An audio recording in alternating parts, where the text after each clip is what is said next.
Peristiwa pelik terhadap orang-orang yang dianggap komunis antara tahun 1965 sampai 1966 merupakan salah satu peristiwa kelam dalam sejarah Republik Indonesia.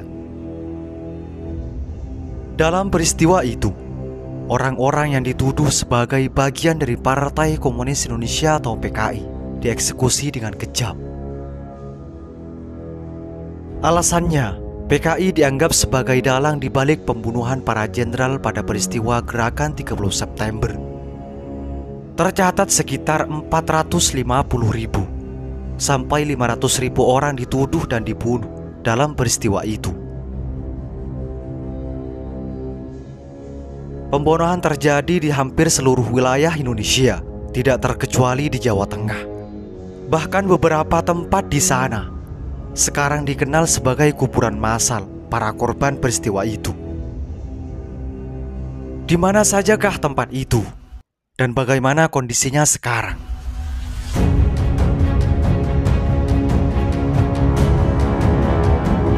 Kuburan massal Tanah Kafir. Tanah Kafir adalah sebuah tempat di Cilacap yang diduga menjadi pemakaman massal korban peristiwa 1965. Letaknya berada di tengah perkebunan karet yang berada di Kecamatan Jepari di Kabupaten Cilacap. Menurut salah satu warga yang tinggal tidak jauh dari lokasi kuburan massal itu, diperkirakan dulunya ada 100 orang yang dieksekusi di tempat itu.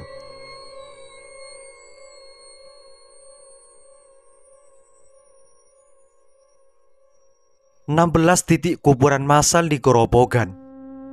Pembantaian para pengikut PKI juga terjadi di Kabupaten Grobogan.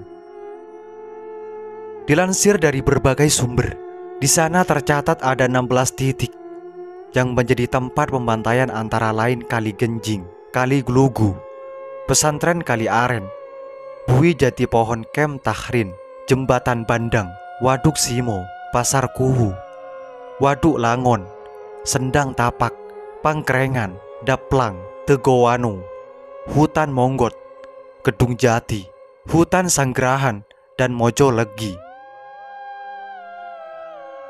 Menurut Ketua Yayasan Penelitian Korban Pembunuhan 1965 sampai 1966, Bejo Untung, pembantaian di sana terjadi dalam selang waktu antara tahun 1965 sampai 1969. Tercatat 5.000 orang dieksekusi di wilayah tersebut.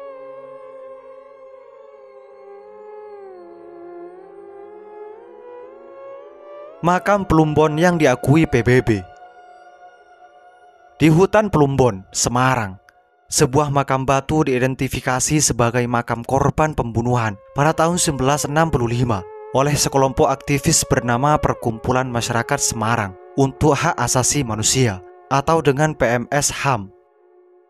Di sana mereka berhasil mengidentifikasi 8 nama dari 24 orang korban yang dikubur di makam tersebut. Karena makam itu tak mendapat izin untuk dibongkar, maka dipasangkanlah nisan di sana. Koordinator PMS HAM Yunanto mengatakan pada tanggal 1 Mei 2019, dia mendapat surel dari The International Center atau yang disingkat dengan CIPDH untuk meminta materi tentang makam Plumbon tersebut. Badan itu sendiri berada di bawah UNESCO, yang merupakan salah satu lembaga PBB.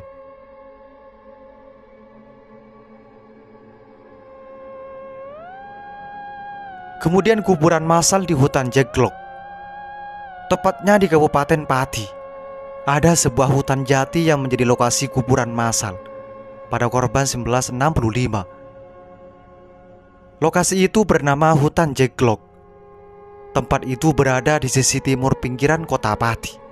Di sana ada 25 orang yang dikubur dalam 3 lubang yang terpisah.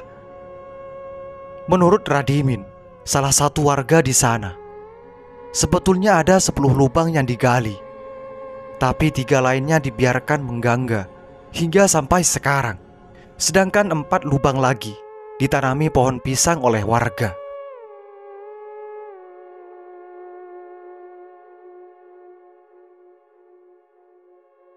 Sejarah kelam di hutan Darupono. Hutan Jati Petak 45F yang menjadi bagian cagar alam Pager Wunung Darupono memiliki sejarah yang kelam. Di tempat itu para pengikut PKI dibantai oleh para tentara. Sebelum mereka dibantai, mereka terlebih dahulu disuruh menggali lubangnya sendiri. Di saat mereka menggali lubang itulah mereka diberondong peluru senjata dan tinggal dimasukkan ke dalam lubang. Setelah peristiwa itu, masyarakat sering melihat penampakan orang-orang yang berbaris tanpa kepala. Selain itu, sering pula di sana muncul ular piton dengan panjang yang tidak terkira. Itulah 5 lokasi di Jateng ini yang menjadi kuburan massal korban 1165. Semoga ini menjadi wawasan bagi kita semua dan menjadi pelajaran atau pengetahuan bagi masa yang akan datang. Semoga informasi ini bermanfaat. Assalamualaikum warahmatullahi wabarakatuh.